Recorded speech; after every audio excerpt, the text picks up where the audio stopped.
Good day, everyone. Welcome to this course, Education 501, with the description Philosophical and Sociological Foundations of Education. And this video lecture is intended for my students at the Graduate School of Eastern Visayas State University who are taking Master of Arts in Education. And please take note that since most of my students there are not philosophy graduates, and many of them do not have a strong foundation and background in philosophy, so I begin the course Philosophical and Sociological Foundations of Education with discussions on the basics on philosophy and sociology later on. So practically this video lecture is intended for beginners in philosophy. So that students in philosophical and sociological foundations and educations can fully appreciate, the discussion discourse. I feel the need to introduce them to philosophy as a discipline. Okay, so for today's video lecture again, I'll be dealing with the branches of philosophy, and this video lecture is a sequel to my previous video lecture on the definition of philosophy, which is the first lecture in this course. So let's dive right into the topic.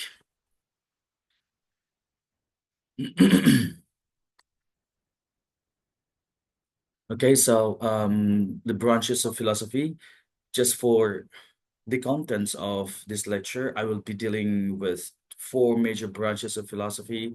First one is metaphysics, which is defined briefly as the branch of philosophy that examines the basic structure of reality.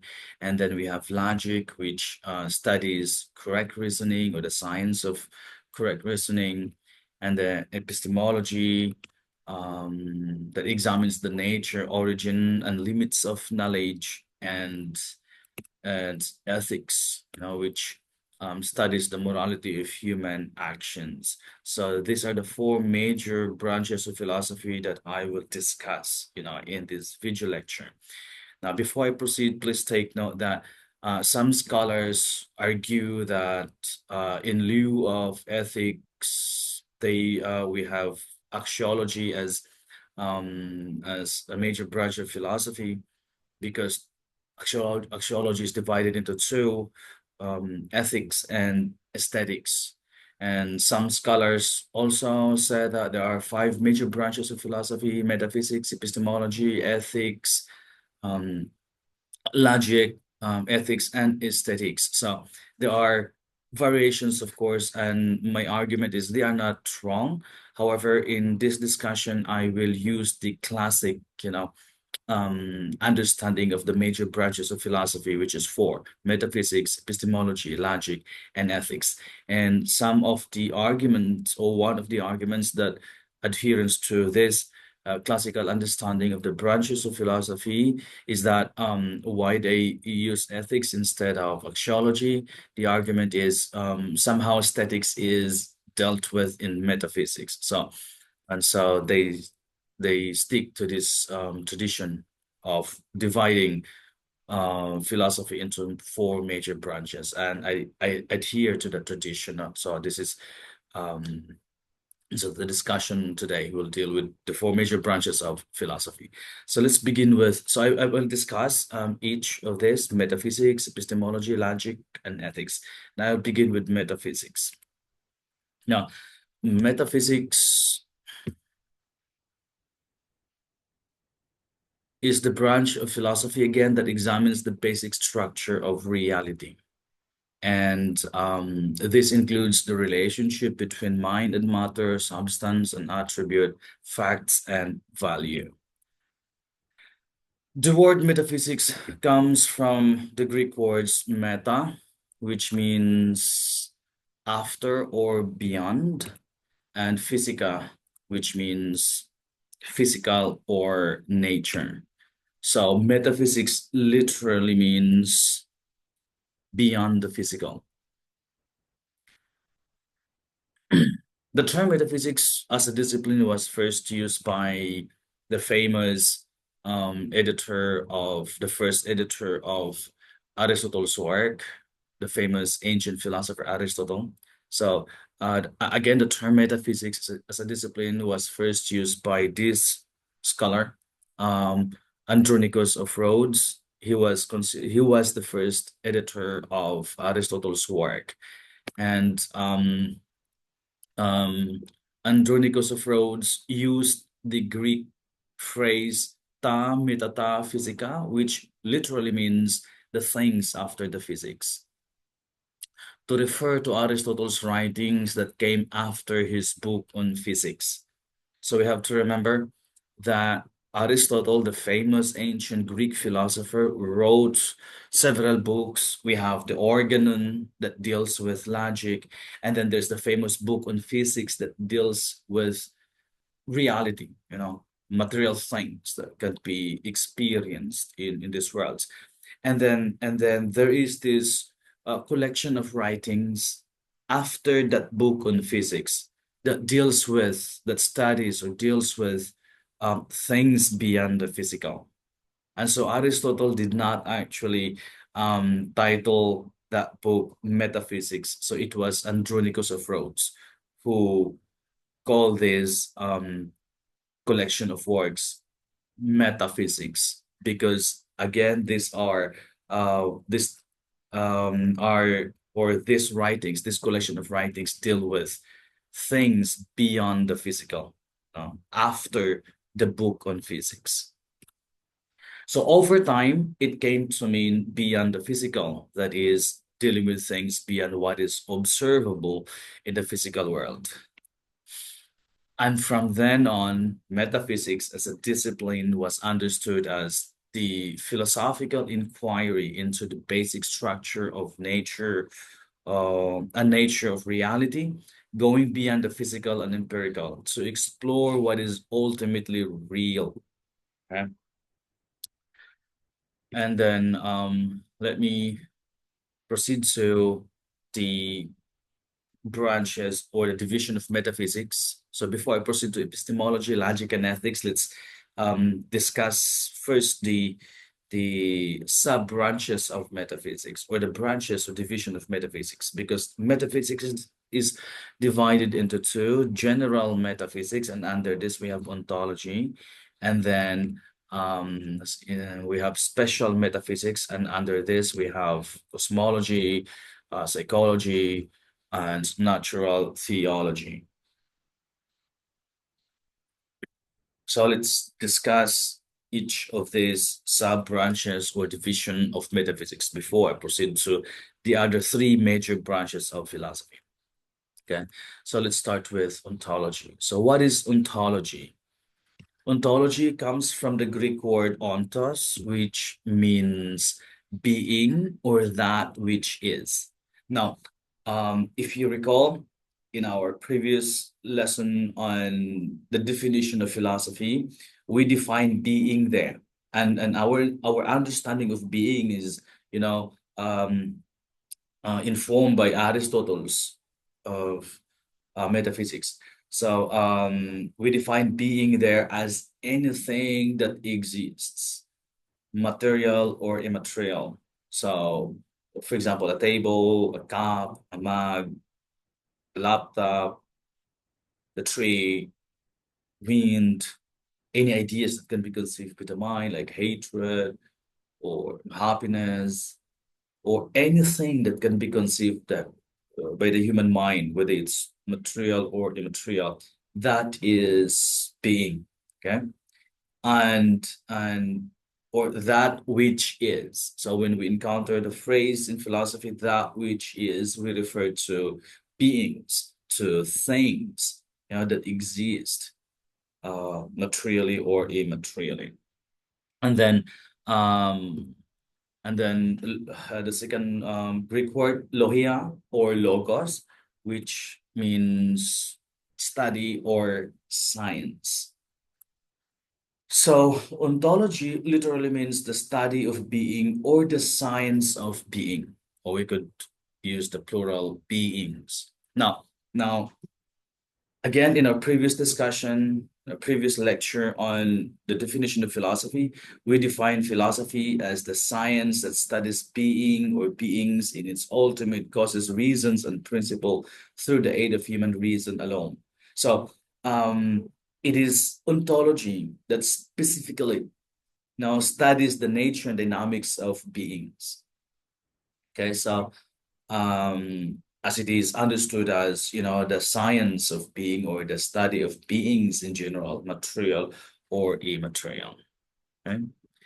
And then some core questions of ontology. By the way, please take note that the discussion is more, this video lecture is intended primarily for beginners, intended to introduce the definition of philosophy and the branches of philosophy to non-philosophy graduates or non-philosophy students. So I will not dig deeper into the core questions and examples of each sub-branch or branch. Let me just introduce to you, in this case, some of the basic questions that each branch of philosophy deals with. So, in terms of what is being, this is the primary question in ontology. What is being?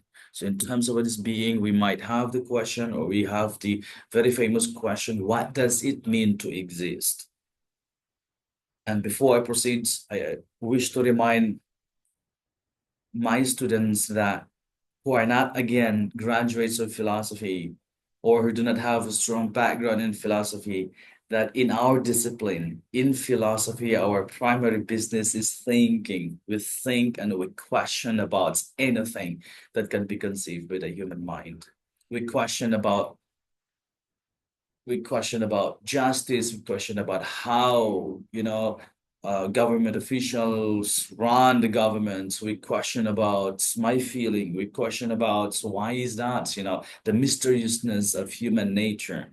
Why is that? Why did God allow evil in the world, for example? Why is that we always suffer? And then we question about the mysteriousness of the universe.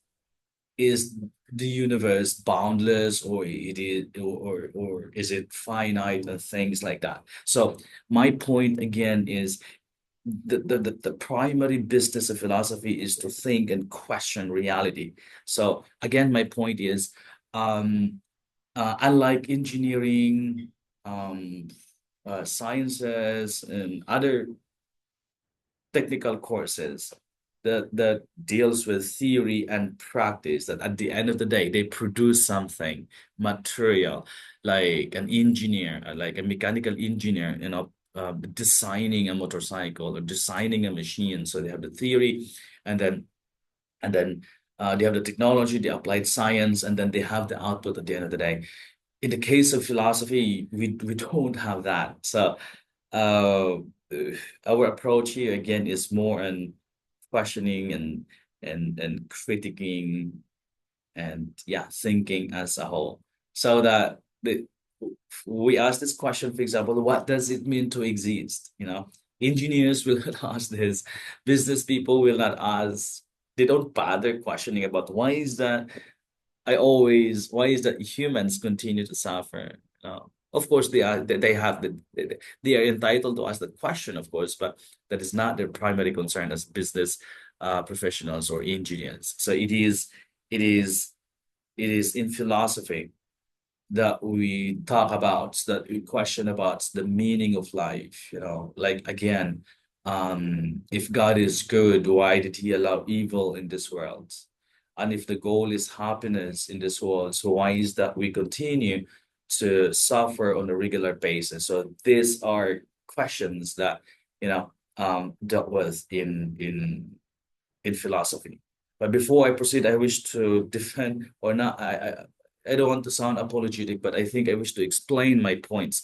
That in philosophy, some people would say, philosophy deals with abstract things. Well, they might be correct, and they're entitled to their own interpretation or opinion. But in philosophy, we understood that question about existence, questioning about, forms of governments and how humans behave and relate with each other in the society. Although these questions are theoretical in nature, but we believe in philosophy that these are concrete,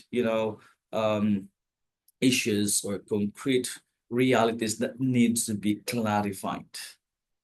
And again, business people, engineers, and other technical courses or disciplines could not make sense, or they could, but makes it they might be able to understand or question these things, but it is, in philosophy that these questions about reality, about mysteriousness of existence of the world that are being dealt with. So this is the nature of the course. So as education students, you might find this course not interesting, but we believe, theory always informs action. And so therefore clarifying these things, in our course, philosophical and sociological foundations of education is important. Okay, so yeah. And then another question under what is being, we also have we can also ask, or we may ask the question, what are the different ways things can be? So how can things, um evolve? Why do they behave that way? What other forms of being, of realities that a thing at the moment, can assume, and things like that. So that's that falls under what is being. And then we also have the question, the very basic important concept in metaphysics, substance with its opposites, accidents. So when we ask the question, what is a substance? So we can have questions like, what is a thing in the most basic sense? And so, like for example, if we have a tree there, there's a tree outside the window. In philosophy, especially in metaphysics or ontology, we question about that tree. For example, what is really,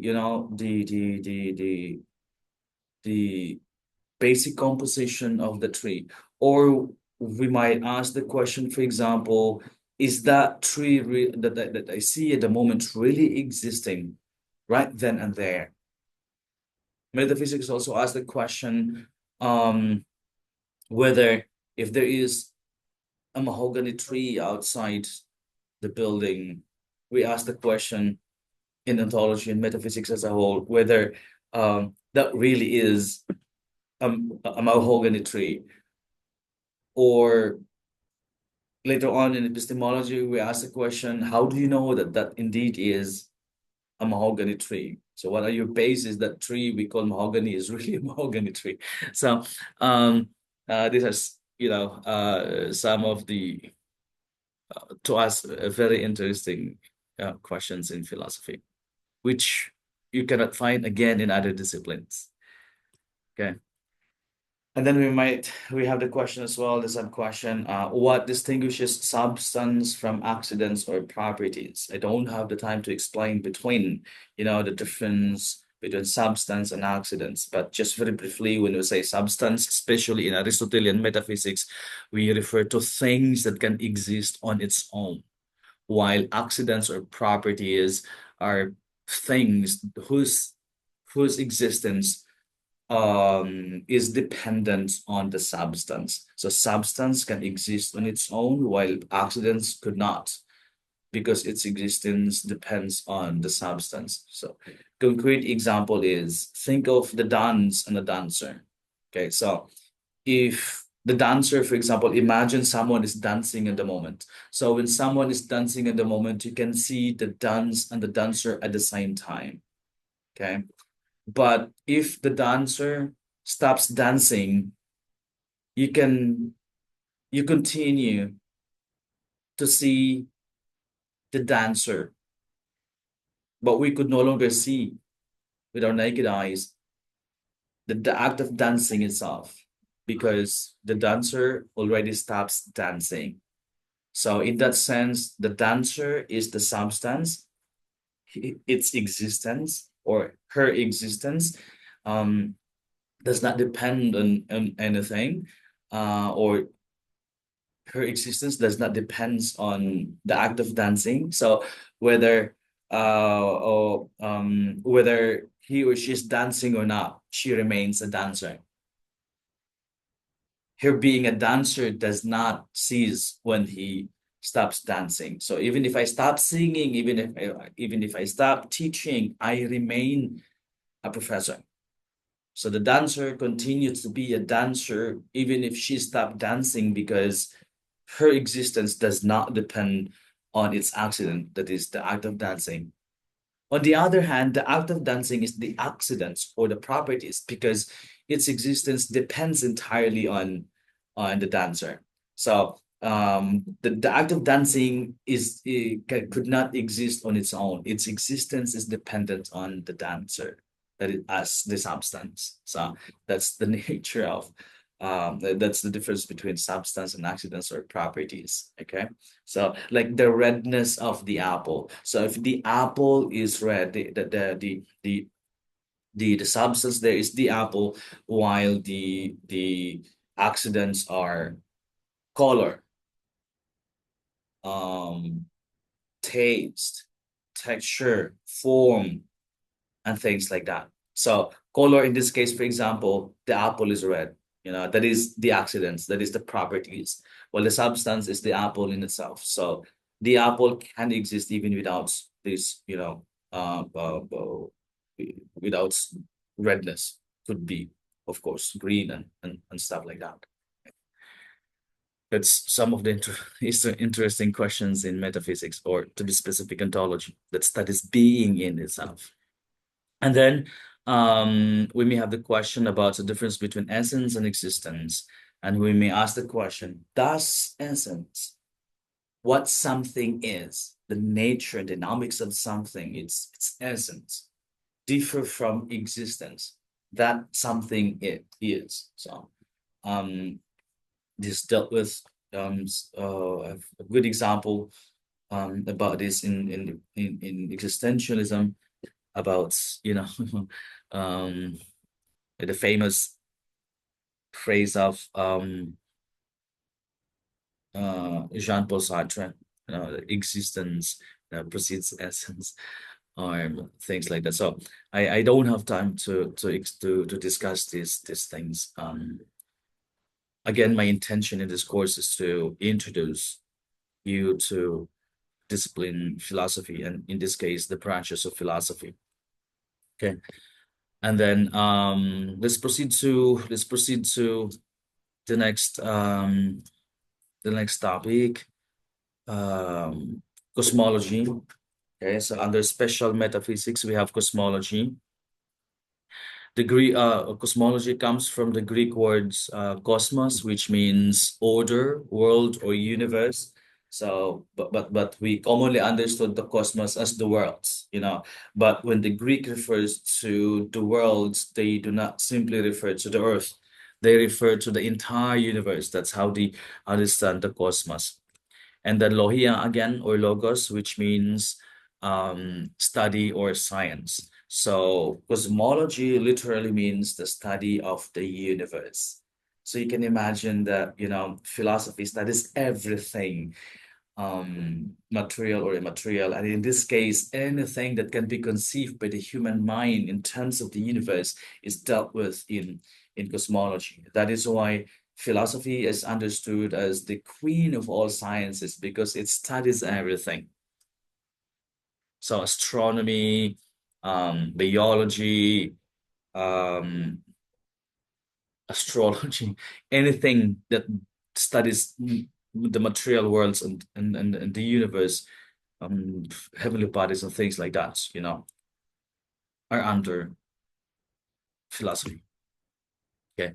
And the core questions in cosmology includes we have two sets of questions in cosmology: philosophical questions and the scientific questions. So some concrete examples of philosophical questions in cosmology are: what is the origin of the universe? So again, business people, engineers, and culinary people do not ask these questions. So in culinary, for example, they're just concerned, practitioners there are concerned about how to produce dishes, and nutritious food, delicious and nutritious food. They don't ask about the origin of the universe. They don't ask, oh, where does food come from? So, um, again, it's our business and philosophy to question everything. So we bother ourselves questioning about where does the world come from. Anyway, then we have the question, why is there something rather than nothing? A very basic question as well in ontology, but anyway, I included it here in cosmology. So we see things in the world when we were born, when we became conscious. There are these things in the world already existing before our eyes, but we don't ask the question, why did God create the world? If there's a God, why did he create worlds? Why is there things rather than nothing? Because the question, of course, mobilize any other questions out there. So when we say, why is there something rather than nothing? It's tantamount to asking the question, why did God create me? Or humans? If there is a God, why did he create humans that at the end of the day they will die and go to heaven, if there's heaven, or hell, if things like that. So, and yeah, let's just proceed to the next question. We also ask in philosophical cosmology the question, is the universe finite or infinite? And then, does the universe have a purpose or a design? No? Does the universe come into the fore out of chance, or is there someone out there that Aristotle calls uncaused cause and mover that creates the worlds, put order in it, and things like that? So these are some questions of in cosmology, that we dealt with in philosophy. And then we have the scientific questions in cosmology. The first one is, how old is the universe? So these are just some questions, scientific questions in cosmology. And then what is dark matter and dark energy? Will the universe expand forever or eventually collapse? And please take note that these are just some of the questions that we deal with in cosmology and just like in ontology. So I'm just introducing you to, of course, the nature of these branches of philosophy. Okay.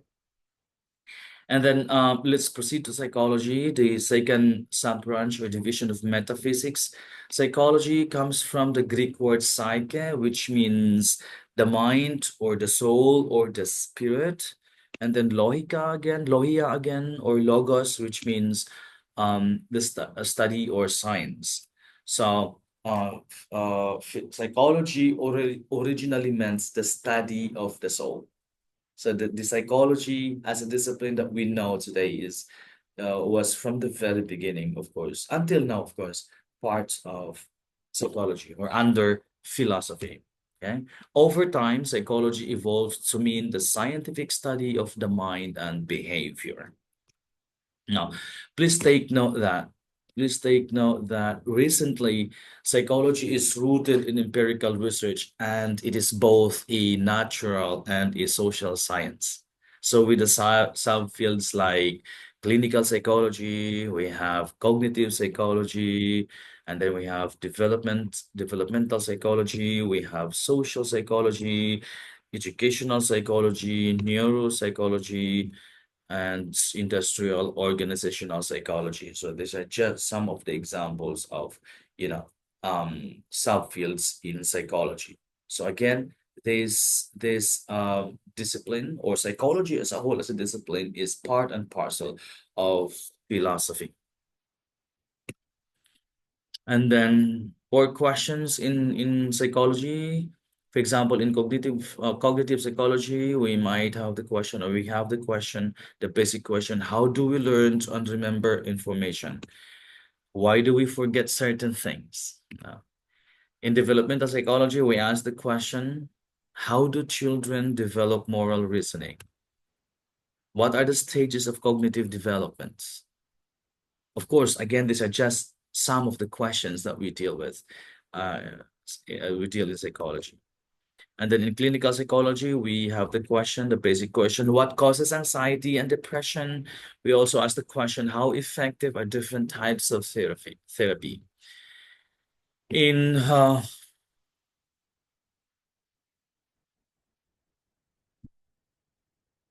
Yeah, so let me just proceed to theology. I just uh, give some examples of questions that we deal with in psychology. Now we proceed to the last major sub branch of metaphysics or division of metaphysics, natural theology. Sometimes we call this, or not, sometimes we also call this theodicy. So what is natural theology or simply theology? Theology comes from the Greek words theos, which means God, and logia or logos, which means study again or science. So a natural theology, therefore, literally means the study of God. And then natural theology is so to be specific, natural theology is the branch of theology that seeks to understand God using reason and observation of the natural world. Okay, so branch of theology, because because the mother discipline in this case is theology, not the study of God.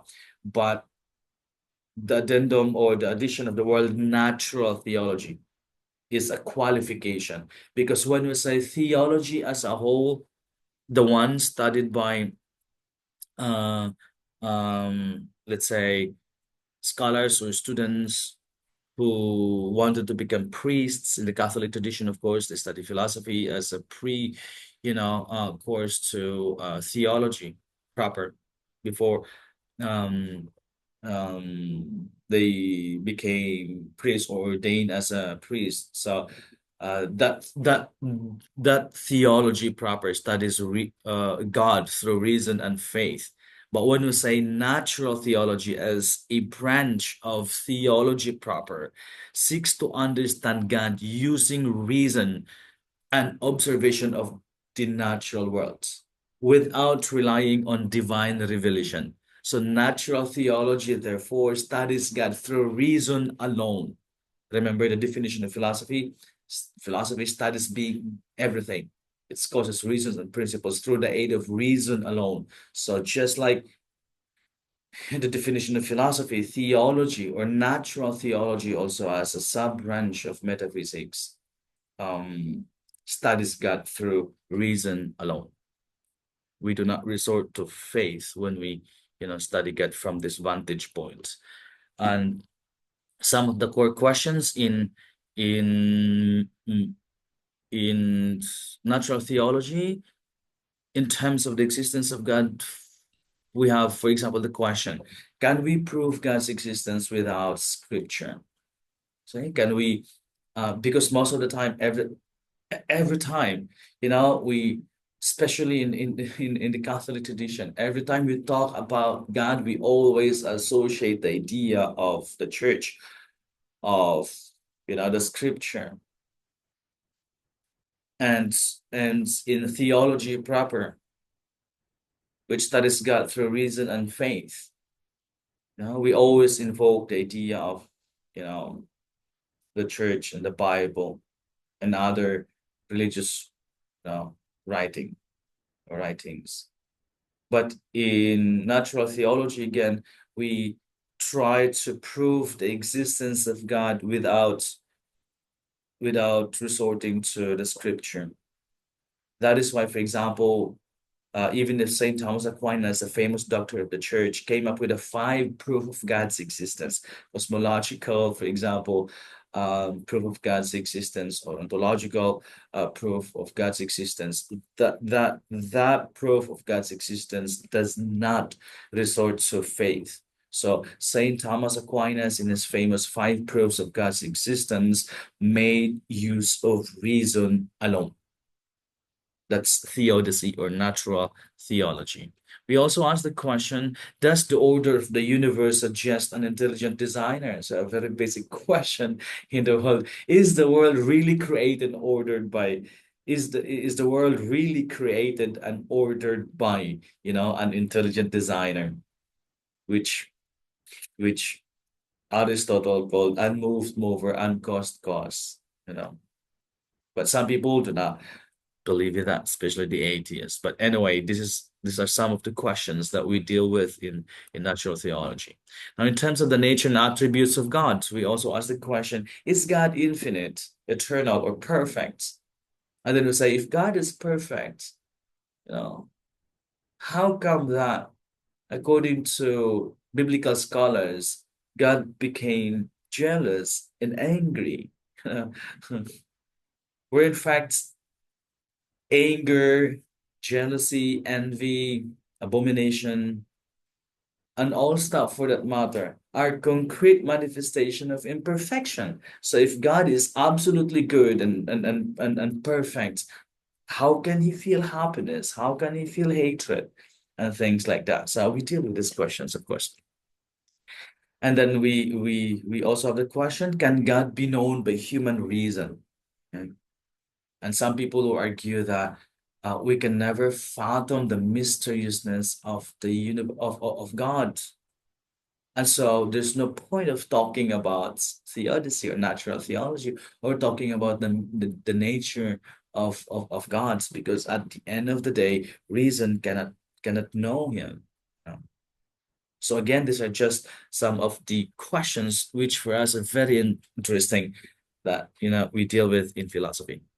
In this case, natural theology. And then in terms of human reason and belief, we ask the question, can human reason or can human reason reach truths about the divine? Same with God can be known.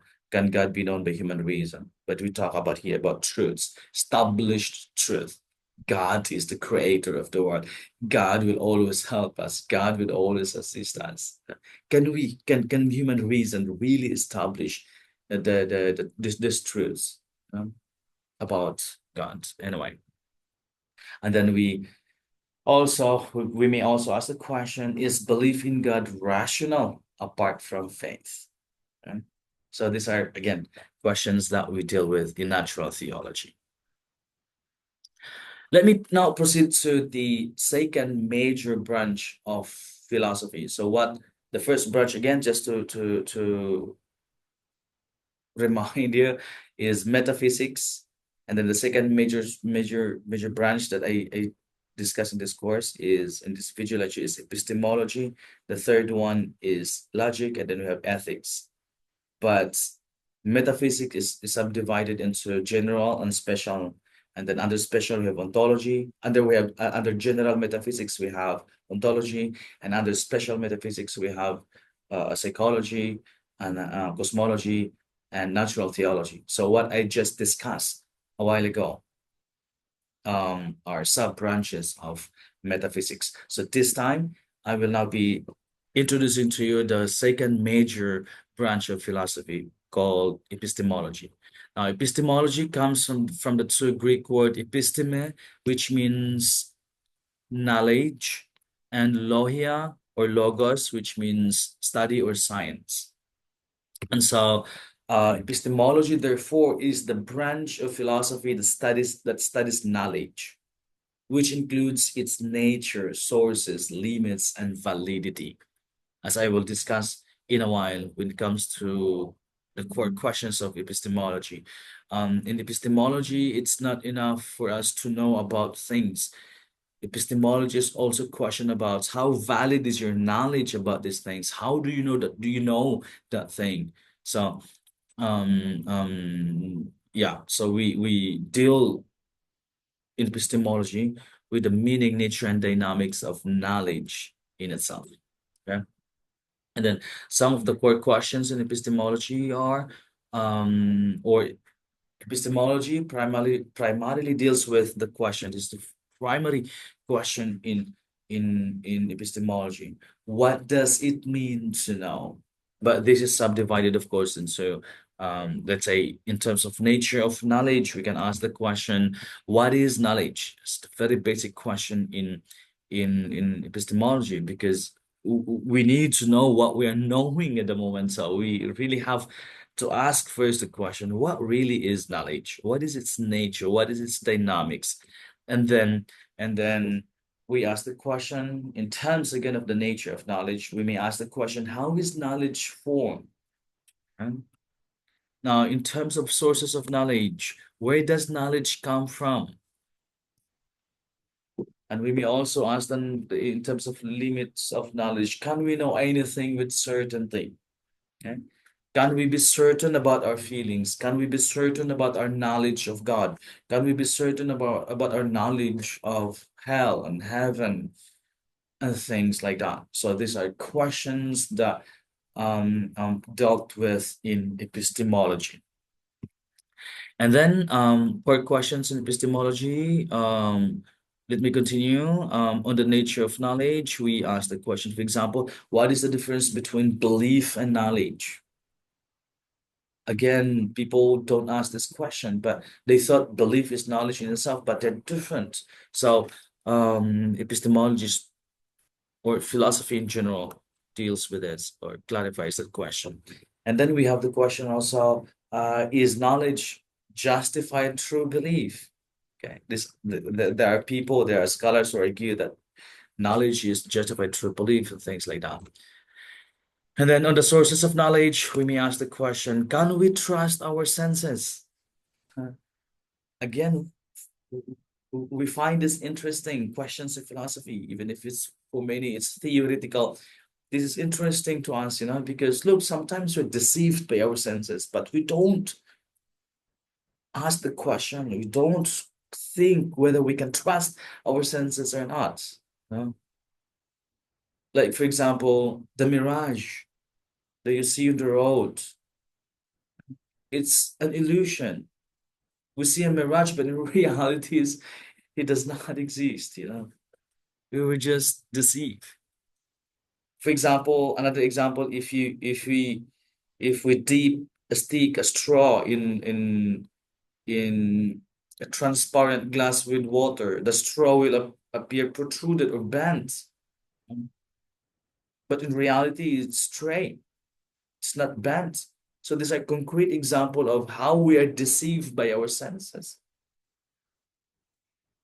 We see someone as reliable and trustworthy because they look timid and beautiful, but sometimes in reality, they're demonic. Yeah, it might happen sometimes. And then we may ask the question, is reason alone enough to know truth? Don't we need faith or, emotion? And then on truth and justification, we ask the question, what makes a belief true or false? And how do we justify our beliefs? So these are just some of the questions, again, that we deal with in epistemology. Let me now proceed to logic, a very famous branch of philosophy, of course. So what is logic? Logic comes from the Greek word logia or logos, which means study or science. And logic originally meant the study of reason or the science of reason. Specifically, logic is defined as a science or is a science of correct reasoning, or logic is the study of correct reasoning, not just reasoning, but correct reasoning, because sometimes our reasoning is faulty. We might have fallacious or illogical argument. So it is in logic that we have these rules. That we assess the validity of our arguments, using these rules, using some rules. And then logic helps us to evaluate arguments and avoid errors in thoughts. Many of us think illogically. Hence, we need the science of correct reasoning. We need logic to make our arguments strong enough, valid enough, logical enough. And then some of the core questions in logic, especially in terms of validity and soundness, we may ask the question, what makes an argument logically valid? That is why in Aristotelian logic, we have the 8 rules of syllogism, and we use the 8 rules in determining whether the argument is valid or not, logical or not. And then when we ask the question, how do we know if a conclusion follows from its premises? So this is now quite technical when it comes to logic. Then in terms of fallacies and errors in reasoning, we might ask the question, or we may ask the question, what is a logical fallacy?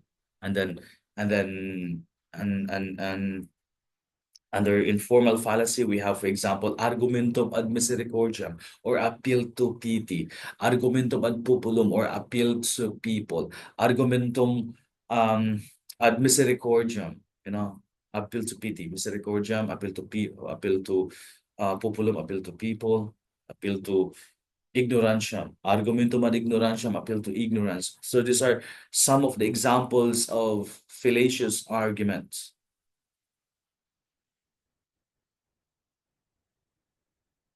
For example, we are most of the time, and it's very common to us that when we try to win the sympathy of others, we always appear to pity, you know.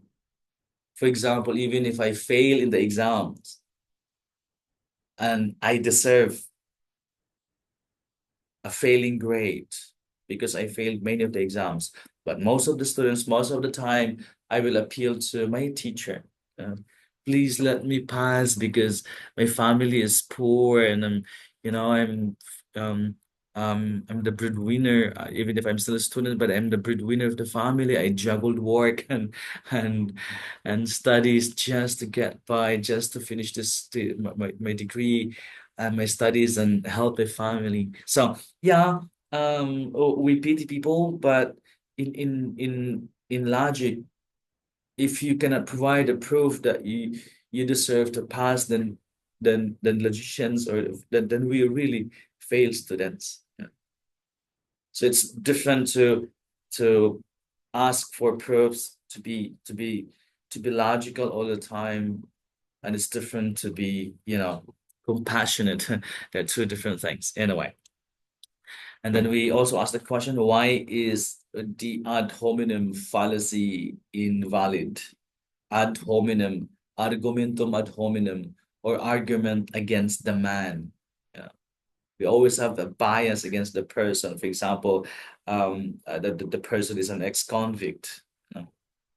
So when he or she gets out of the prison, for example, we have this bias towards him that he or she is not reliable or trustworthy or dangerous. That's is always our thinking about a person. We imprison that person within a box so that we don't see in him or her the other good side. And so we may say in terms of argumentum ad hominem, for example, I would say, we cannot rely that person. How can you trust that person? When in fact, he is an ex-convict. That's argumentum ad hominem is against the person. I have a lot of examples about that. That's I'm just introducing you to the course. And then we have reasoning and truth. We may here we may ask the question, can an argument be valid even if its conclusion is false? Yes, of course. And then we may ask a question also, can a true conclusion come from false premises? So these are the things that we deal with in logic. Let me proceed to the last major branch of philosophy, ethics. Another very famous branch of philosophy. Ethics comes from the Greek word ethos, which means custom, habits, or character. Hence, ethics is the branch of philosophy that deals with morality, that studies morality, the study of right and wrong, good and evil, and what individuals ought to do in various situations. We always need ethics in our daily existence. That's why it's a very important discipline to study. Put simply, ethics is the morality of human acts. And then, of course, when we say morality of a human acts, morality means the rightness and wrongness of a human act. So it is ethics that specifically studies deals with the rightness and wrongness of a human act. And some of the core questions in ethics, in terms of normative ethics, we ask the question, what makes an action right or wrong? Okay. So how do we know that cheating is wrong? How do we know that stealing is wrong? How do we know that it is telling the truth is always the right thing to do and things like that? So this is, yeah, dealt with by normative ethics. We may also ask the question, should we always tell the truth, even if it causes harm? Like, like for example, someone is chased by a criminal, and then that someone passes by or hides in your house, and then the criminal came asking for you, whether you see the person that he is chasing. So in that situation, will you tell the truth? But in fact, telling the truth or lying is always wrong. So we deal with this, in ethics. And then we ask the question as well, is it ever justified to break the law for moral reasons? Are there moments that breaking the law is justified? It's a crucial question in normative ethics. And then in terms of applied ethics, we may ask the question, is euthanasia morally acceptable? Your mother, for example, is already brain dead, and she has been there, vegetable, comatose for 10 years already, and it is costly to the family. And your mother could not, of course, speak. She's comatose, but if she were alive, you know that he's already 80 years old, and you would know that she would, uh, love to be gone anymore. If that's the case, now if you're faced with with that dilemma, will you resort to euthanasia, mercy killing, things like that? Anyway, or we may ask the question, should animals have rights? Very famous today, animal rights. But there's still debate whether animals have rights. Because when you argue, for example, animals have rights, then then we should not slaughter pigs and chickens and other and cows, that we ate, because we tend to be selective in terms of animals, animal rights. So only dogs, cats, and this fluffy things that are very nice to look at have rights. But when it comes to the pigs and the cows and chickens that we need to slaughter in order for us to survive, then they don't have rights in that case. Anyway, I'm just pitching some interesting questions that we deal with in ethics. We also ask the question, is it ethical to use artificial intelligence in warfare? Robots against humans. Let's say, for example, the United States have robots, drones and things like that, that could invade Iran. So it's going to be robots and humans. Is that ethically justified? We also ask that questions in ethics. And then in meta-ethics, we ask the question, are moral values objective or subjective? We don't have time to explain further just things. Let me just proceed to the next question. Can morality be grounded in reason or only in emotion? There's always a conflict between reason and emotion when it comes to dealing with morality. And then in terms of descriptive ethics, we may ask the question, how do different cultures define justice? So what is just for the Americans is not just for the Iranians.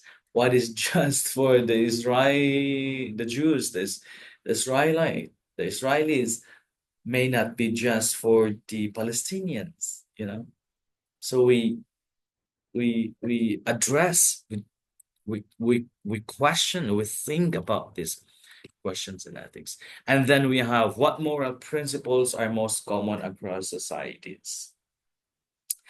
Okay, so I could have explain further, give more examples about the questions about the core questions in the major branches of philosophy. But again, I reserve that discussion to my other video lectures, because my intention in this lecture is to introduce again you to non-philosophy graduates to the meaning, nature, dynamics, and branches of philosophy.